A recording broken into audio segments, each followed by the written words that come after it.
The Biden administration is weaponizing the Health and Human Services Department and essentially bullying the faith community into compliance with the transgender agenda. How will this affect your daughter and some of Virginia's largest faith-based healthcare providers, and what can we do about it? Welcome to Speak Up Virginia, equipping you to speak up on the life, family, and freedom issues that matter most to you. From the Family Foundation, I'm your host, Candi Cushman, with our president, Victoria Cobb. Welcome back, everybody. Glad to have you with us for Speak Up Virginia. You know, before we get started, I just have to share a crazy thing that happened to me while I was preparing for this podcast. So I'm actually doing a little research into the latest crazy thing that the Biden administration has done with our healthcare agencies that we are going to talk about today. And, you know, specifically, they have these regulations that have the LGBTQIA, whatever. Actually, it's LGBTQI, and I'm getting ahead of where we're going. Okay. But the whole point is I typed this in, and Google gives me this correction. And we're going to put it up on the screen here. And you will see that in the Google correction, 2 more letters are added. Now, to be fair, it looks like I accidentally reversed the B and the G or something. But then they fixed that, and then they added in more letters. So we've got here 2 I's and an A that they added. And the plus, right? I mean, no plus? I'm not sure whether the plus got added. All right. It might have been added. Okay, so the plus Yes. covers whatever it's supposed to cover or whatever, but I don't really understand how we keep adding letters. I guess that's what I'm a little confused about. Why do we need 2 I's? I'd like to know, why do we need 2 I's? I'm afraid of what the A might be. So, well, Candi, I've got the official LGBTQIA, make sure I get all those in there, Resource Center Glossary from UC Davis. Okay. And wait, does it have a plus? I just have to know when you... This one doesn't have a plus. I'm sorry, keep going. Abby with the rescue. Okay, sorry, Abby with the official. All right. And real quick, for those of you that are new to Abby, this new voice that you hear, this is Abby Bell, our wonderful new team member. She's probably our newest member. She keeps you in line, right, Victoria? Yes, she's helping me out a ton. So she's got the official thing. I got to know what the official thing is. So one of the I's is for intersex, which is actually a true biological deformity that can happen where you have male and female genitalia. It's actually I think that's the one that was there before, right? Yes, I think that was the original That's the original I. Yeah. That's the original I. And of that's course, the one I knew. That's like the one thing that's not just a political or not a political correct. Like it's actual biological. Yes, correct. Which is kind of confusing. Yes. Okay, so why do we have 2 I's? So the second I is for intersectionality, which is when you identify, you have multiple systems of oppression because you identify with multiple identities. So this is if you're like 2 letters. Yeah. Yeah? Then you're oppressed in multiple ways. Your identities are intersecting. If the idea is plurality, if this is supposed to be an acronym for sex and identity, sex and gender. If this is supposed to be an acronym for sexuality and gender type of identities, and now we've introduced something that has to do with the number, and it doesn't even have to do with sex or gender. So I'm not seeing the logic. No. And I'm curious if it was in the plus and it got elevated to getting its own letter. I just need to know, was it originally when we did LGBTIA, was it with the plus? Was the I in the plus, or is it? That's the problem, is everybody keeps getting elevated to their own letter. Elevated? That's why we have an alphabet soup now. Well, Candi, what's really crazy is that the A is for asexual, which is someone who has no sexual or romantic attraction. So how are they even in this acronym for sex and gender? If this is all about attraction, orientation, whatever, it should not be that. Yeah, that should be 0 sum, right? But also, I just want to mention that heterosexuality, which is a lot of people, the bulk, the majority still, I believe, today. And I don't know where the H is. Is that in a plus? Does that count for anything? Is that... Yeah. So this is supposed to be people, I guess, marginalized, oppressed. Because they're not heterosexual, but we are I guess. oppressed now because we do not have a letter. We are left out. Well, the people that have 2 letters have, their own letter. If you're multi-intersexual...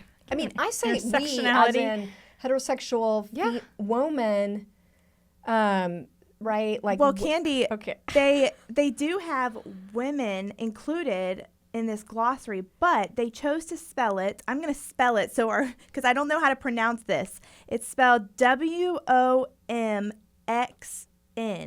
Okay. So now the E is getting discriminated against? Like women is normal? Like men are taken out. Oh, that's There's what no it is. men. That's There's no what men. it is. I got it. Abby, you're saying there's no men on the entire glossary? Correct. But also woman, the MEN, the E got removed, so there's no...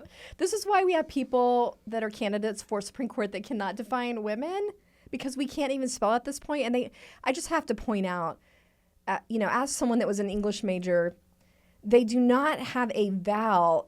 You can't say this. Right, you have to have a vowel between M and N. You can't...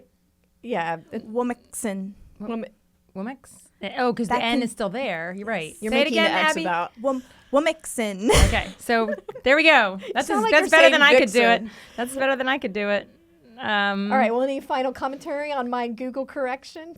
Yeah, I need to know the process. I'm a process person. I need to know how something becomes a letter versus a plus. I need to know why it all of a sudden gets included. I need to know how often they review these. I'm just curious because it keeps changing. Because we had just 4 letter. Well, no, we had sort of general conversation about homosexuality. Then we had some letters. Then we had about 4 letters. Then we added the I and the A, and now we have 2 I's. It just and illustrates a plus. the whole problem. I'm just getting who's official. Like she's got the UC Davis definition. Is that? Yeah. I mean, who sets this? Well, especially somebody feels left out and they petition to the. Especially if Biden administration is actually penalizing people. Right. Based on This is these real. letters. Like this is Good. unfortunate. I mean, we're joking because it feels so constantly evolving, but there is actual law being built around these letters. So it actually does matter. I mean, not to take our fun talk to something more serious. We're going to dive right in then. Victoria, help us get here. Yeah, okay. Going to dive right into our serious topic for today. Now, we've talked about on this show before the threat of the whole woke corporation trend and how this is a growing threat to our religious freedoms. We've seen this in the tech industry. We talked about debanking, but now we see this coming into another area, invading a whole nother realm, and that is our healthcare industry.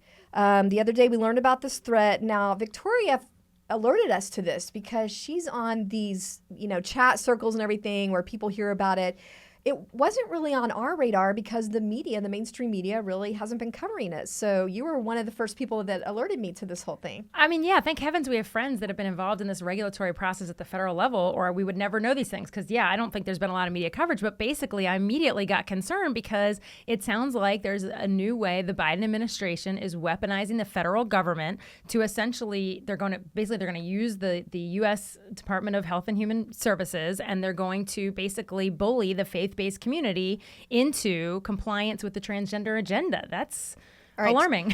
Tell us how this whole thing came to light. Yeah, so basically what happened was there was a moment where our Secretary Becerra basically had this testimony where he was talking and he unfortunately said the quiet part out loud. He actually acknowledged what this rulemaking change was going to do. And he basically said that, yes, federal healthcare facilities could stand to lose federal funding if they are unwilling to be coerced into or they refuse to do transgender surgeries. Okay, this is important because for years, the Biden administration has tried to downplay this, even deny it. And what they're doing essentially is using bureaucratic rules and regulations to, as Victoria was saying, kind of force this transgender ideology into industries. I think they started with education, and now we see this coming into healthcare. And what it does is really allow them a way around a congressional vote or even a court ruling, right? Yeah, I mean, and this is the whole thing.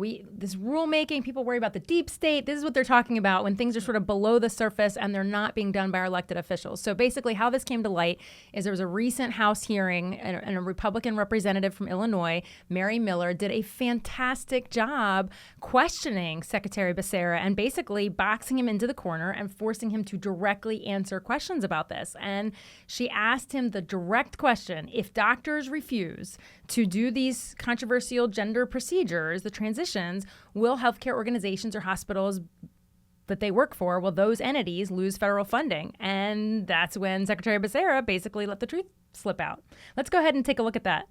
Can you commit here today that your department will not withhold federal funding from hospitals or doctors who refuse to provide the gender-affirming care that you are, mandating if it violates their religious beliefs? So now, Congresswoman, recognize you're going somewhere completely different. First, you started talking about how a doctor should have the rights to not offer particular care. Then you stretch it out to provide for the system-wide services that are Yes, being you've supported. Very put out different. this guidance. Very different. You've put out this guidance, and doctors do need to know. Yes. What are you going to do if they refuse to provide this care?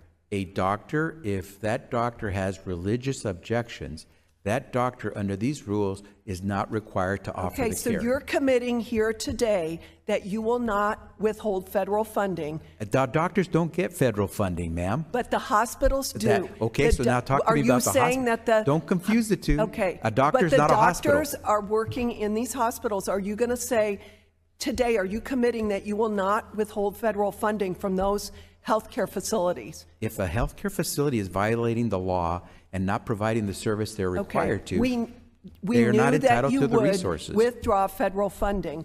You know what's interesting? At the end of this heated exchange, you hear Secretary Becerra saying, quote, if a healthcare facility is violating the law and not providing the service they're required to, they are not entitled to the resources. So I think that they're not entitled to the resources kind of hinged on if they're violating the law is key here. And I think the problem is, how are they arbitrarily defining what violates the law? Yeah, and I have to be honest, the source matters too, right? We can't ignore the fact that this is Secretary Becerra. If you remember when he was the Attorney General of California, he fought, a lot of folks remember him from the religious freedom battle that was encapsulated in the Little Sisters of the Poor case.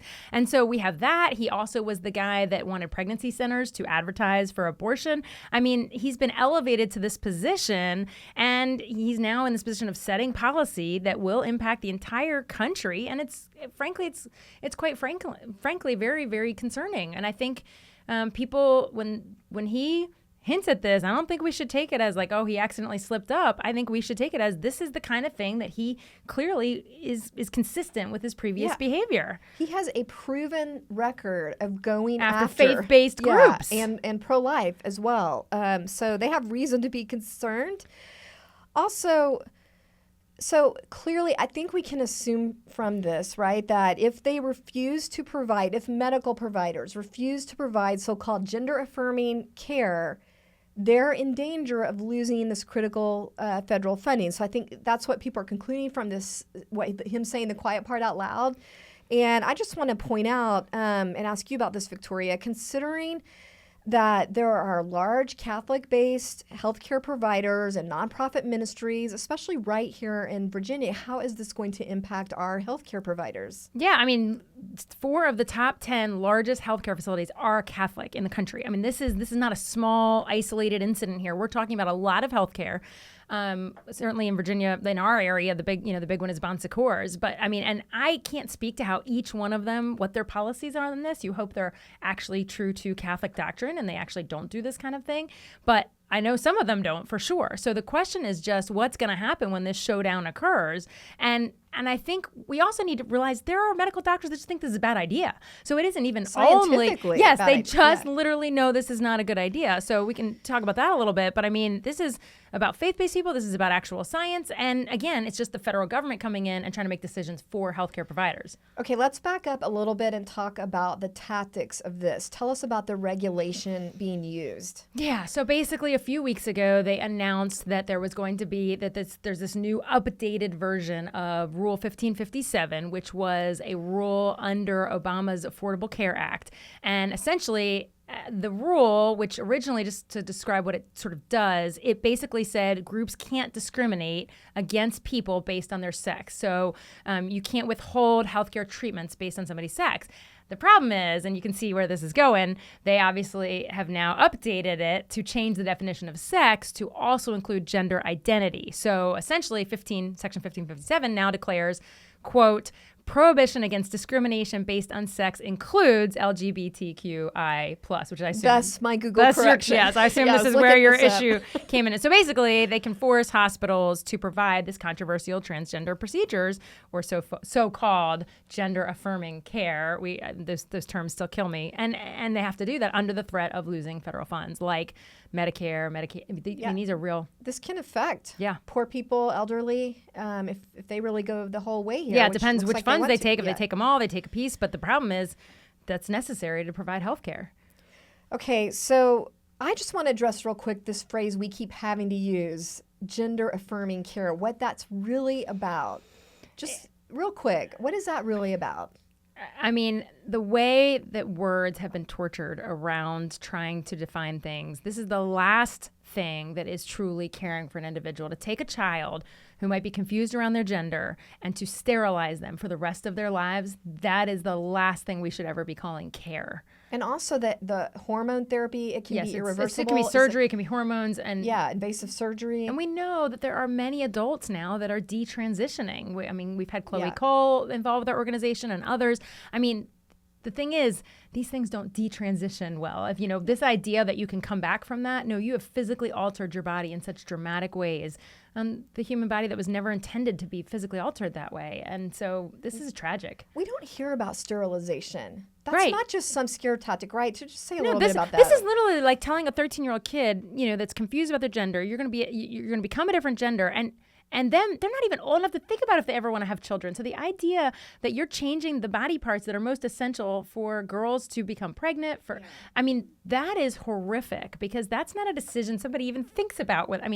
Most people don't think about when they're 13 that they want to make a permanent decision. Yeah. A lot of times doctors don't encourage a permanent decision for women in their 20s. They kind of think, you should stall that decision until you're, a little bit older and the biological clock is closer to running out.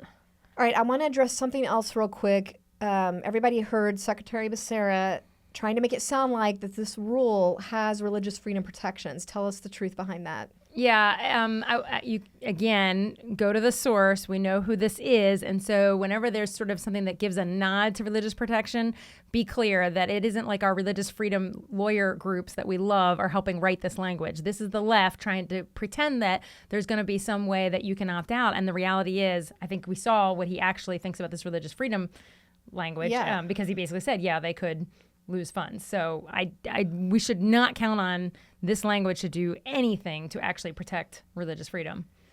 Yeah, because he was so smug about it. Well, he's trying to differentiate between the doctor, individual, and the healthcare system. So if you heard him, he said, well, the doctor can refuse, but he pretty made it clear that that another doctor at that same hospital would have to do it. So the freedom that he's trying to offer or claiming to offer might extend to the individual, but it sure doesn't extend to the entity. And we're talking about entire entities that are Catholic. There's probably other religious groups, but I'm thinking of the Catholic hospitals here. If they work within a broader system, and most of them do. These are massive systems now. These are not, here's a doctor over here and, he's got a solo practice. No, we're talking about entire hospital systems. Then they're saying those systems would be punished. Right, exactly. Well, I want to ask you about one other thing, and that is that it's not just religious groups, as you were alluding to before. Tell us about that front of this. Yeah, we've got the Alliance Defending Freedom is, in addition to having a lawsuit on behalf of the Catholic Medical Association, they also have filed a lawsuit on behalf of a children's pediatric clinic in Mississippi who's challenging this rule. And then the Florida Attorney General is suing over the Department of Health and Human Services there having to deal with this rule. So you've got secular entities and religious entities all needing to litigate over this. Okay, the Florida thing is interesting because if everybody will remember, Florida passed a law prohibiting these dangerous, invasive surgeries for, so-called gender-affirming surgeries for kids under age 18. And they're not the only one doing this. I'll just point out that, if the Biden regulation, as the Attorney General and the lawyers working with her are pointing out, this puts doctors in Florida and other places with these laws in a hard position if they have to choose between following their own state's law and the federal government. And maybe, like you were saying, following what they know to be best practice ethically. Yeah, I think that this is the bottom line. Florida wants to be able to have a law and have it in effect. And these doctors are not going to be able to follow that law and not lose funding. And this is what when the federal government gets involved in these kind of things, this is their way of stepping in, and they're doing it without. This is not Congress. This is literally rulemaking coming in and trying to undermine the law of Florida, and that's where I think there's a real states' rights issue. What are we allowed to do as states and have control over? And I think they need to continue to be able to say, we want to protect children from these kind of surgeries. That's our right as Florida government, and we shouldn't have to sacrifice all the federal funding that are matching programs and so forth. Because there's 21 states that have Yeah, similar they're not laws. the only ones that are going to run into this. Sadly, we don't. Yes. Did you want to comment on that? Yes, 21 states, and Virginia continues to be a place where this is not banned. We would love to get to that point, and again, we're going to have to do some work in our legislature to get there. But yeah, Florida's not the only one. Okay, and the public is not where Virginia law is right now. Because No, that's right. I think you're absolutely right. We're seeing the public pull back from this. You know, they are not on board with these gender transition surgeries.